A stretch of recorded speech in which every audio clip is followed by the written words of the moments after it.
50 anos à espera de uma resposta. Um crime que abalou o Brasil sem nenhum culpado preso.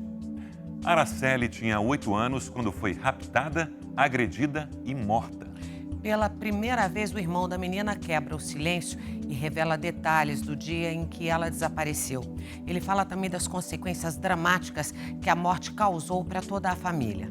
Um caso, até hoje, cercado de mistério. Uma história que ficou sem solução. Araceli, uma menina de 8 anos de idade, raptada, drogada, estuprada e morta. Tem um dia que eu não me lembro da minha irmã. Um dia. Os suspeitos, homens ricos, poderosos e influentes. Eles tinham muito acesso a tudo e a todos. 50 anos atrás, o caso Araceli repercutiu em todo o Brasil pela crueldade dos assassinos e pela impunidade que sempre marcou o caso. O que o ser humano é capaz de fazer, cara? Fazer aquilo com a criança daquela. Um crime que até hoje é lembrado pelos moradores de Vitória, no Espírito Santo. Uma menina muito bonita. A história do crime que comoveu o país começa nesta rua tranquila de Vitória, mais exatamente nesta casa modesta, onde Araceli vivia com os pais e o irmão. Foi daqui que no dia 18 de maio de 1973, uma sexta-feira, a menina de apenas 8 anos de idade saiu para ir à escola e nunca mais voltou. Antes de sair para a escola, a mãe de Araceli, Dona Lola, escreveu um bilhete para a professora pedindo que a menina fosse liberada um pouco mais cedo. O motivo, o horário do ônibus que a traria de volta para casa. Só que, ao sair, a menina parou em um bar que ficava a poucos minutos da escola. Uma testemunha que trabalhava no bar disse que Araceli perdeu o ônibus. A criança teria se distraído ao ficar brincando com um gato. Depois disso, Araceli não foi mais vista. Minha mãe ali na cozinha preparando. Eu cheguei e entrei, porque eu achei que a minha irmã já estava lá em casa. Aí minha mãe olhou assim, cadê a sua irmã? Falei, eu não sei, uai, não veio comigo não, mas ela não veio no outro ônibus, ela não chegou. Quem conta como tudo começou é Luiz Carlos Cabreira Sanches Crespo, o único irmão de Araceli, que na época tinha 13 anos de idade. Ele e a irmã iam todos os dias juntos no ônibus, embora estudassem em escolas diferentes. Na época que ela começou a estudar, que a gente ia a pé para a escola, e a gente ia abraçado. Hoje, Luiz Carlos tem 63 anos e vive em Toronto, no Canadá, para onde se mudou com a família 21 anos atrás. Pela primeira vez, ele resolveu mostrar o rosto e falar sobre o caso. Mas o tempo e a distância nunca curaram as feridas. Era só eu e ela. Só eu e ela. Ela me tinha a mim e eu tinha ela. A dor de Luiz Carlos não é só pela morte da irmã mais nova, é por tudo o que aconteceu antes, durante e depois da investigação. Dona Lola, a mãe de Luiz Carlos e Araceli, chegou a ser acusada de tráfico e de ter envolvimento na morte da filha. Você acha que se minha mãe fosse traficante, que não sei o quê, eu não teria percebido? Eu tinha 13 anos, rapaz. Minha mãe não saía nem dentro de casa.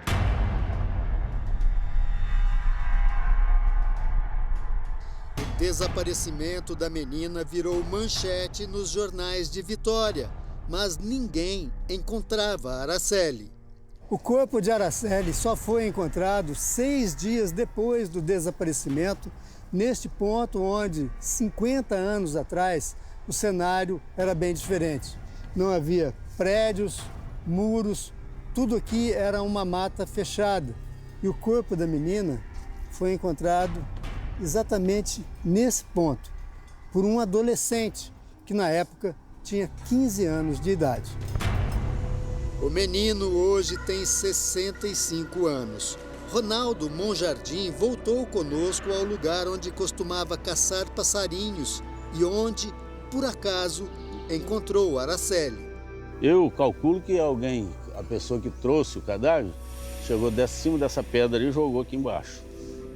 Depois de encontrar o corpo, Ronaldo se tornou personagem da história e testemunha importante no processo. Até hoje ele se emociona ao voltar no lugar que acabou marcando a vida dele. 50 anos, cara, ele está muito vivo aqui dentro de mim, cara. Muito marcante mesmo.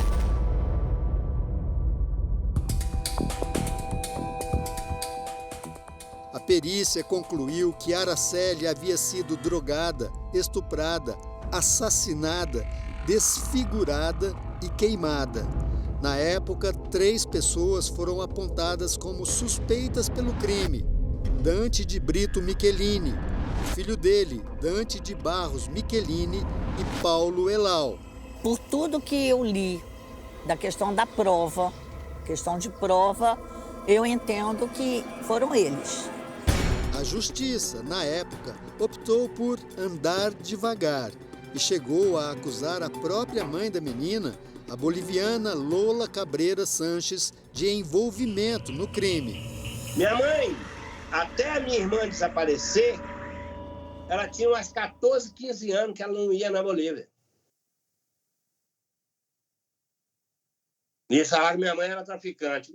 Como traficante? Além de desvios nas acusações, ao longo das investigações, a polícia ouviu cerca de 300 pessoas, o que fez com que o processo chegasse a 7.000 páginas e se arrastasse por longos 7 anos.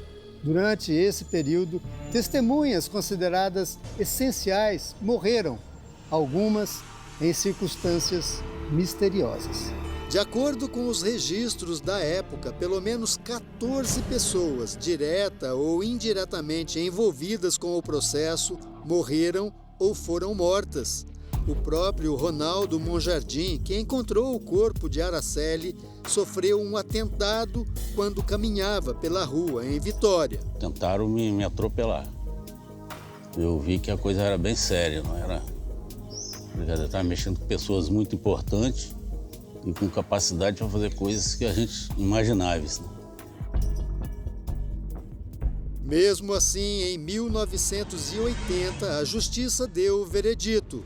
Os 2 rapazes, Dante Michelini e Paulo Elal, foram condenados a 18 anos de prisão.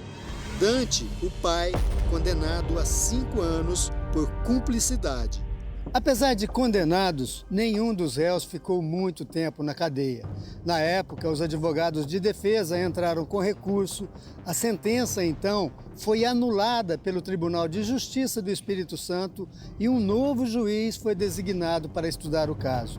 Até que em 1991, 18 anos depois da morte de Araceli, numa nova sentença de 747 páginas, o juiz absolveu os 3 acusados por falta de provas. O caso, então, foi arquivado e até hoje ninguém jamais foi responsabilizado pela morte da menina. Nessa história de muitos erros, descobrimos um outro, a identidade de Araceli. Tivemos acesso à certidão de nascimento em que consta o nome correto da menina, Araceli Cabreira Sanches, e não Araceli Cabreira Crespo, como a imprensa sempre divulgou. 50 anos se passaram. Nesse tempo, a morte da menina alterou profundamente a vida de todos da família. Os pais de Araceli se separaram logo depois. Dona Lola voltou para a Bolívia. O pai, seu Gabriel, morreu em 2001. Abel, filho do segundo casamento dele, diz que o pai nunca falou a respeito de Araceli. Como ele não viu um resultado, então ele... imagina você passar pelo que passou e ver a justiça não fazendo nada. Luiz Carlos, o irmão mais velho de Araceli, ainda se emociona toda vez que fala da irmã. Quem tem coragem de pegar uma criatura dessa assim e fazer uma malvadeza? Eu não entendo. Os acusados pelo crime nunca falaram nada a respeito do caso Araceli publicamente. Dante de Brito Michelini já faleceu. Procuramos o filho dele, Dante de Barros Michelini, mas não encontramos ninguém nos endereços onde ele supostamente viveria. Estivemos também no prédio onde Paulo Elau mora, em Vitória. Bom dia. Queria falar com o seu Paulo Elau. Rapaz, viajou. Araceli está presente em outros lugares de Vitória. A rua onde ela morava com a família se chama agora Rua Araceli Cabreira Crespo. Ironicamente, a Avenida Dante Michelini termina exatamente onde começa o Jardim de Araceli, uma homenagem à menina retratada num viaduto da cidade. Para lembrar a morte de Araceli, no dia 18 de maio se instituiu o Dia Nacional de Combate ao Abuso e à Exploração Sexual contra Crianças e Adolescentes. Araceli é também símbolo da luta contra a impunidade. É uma história sem fim.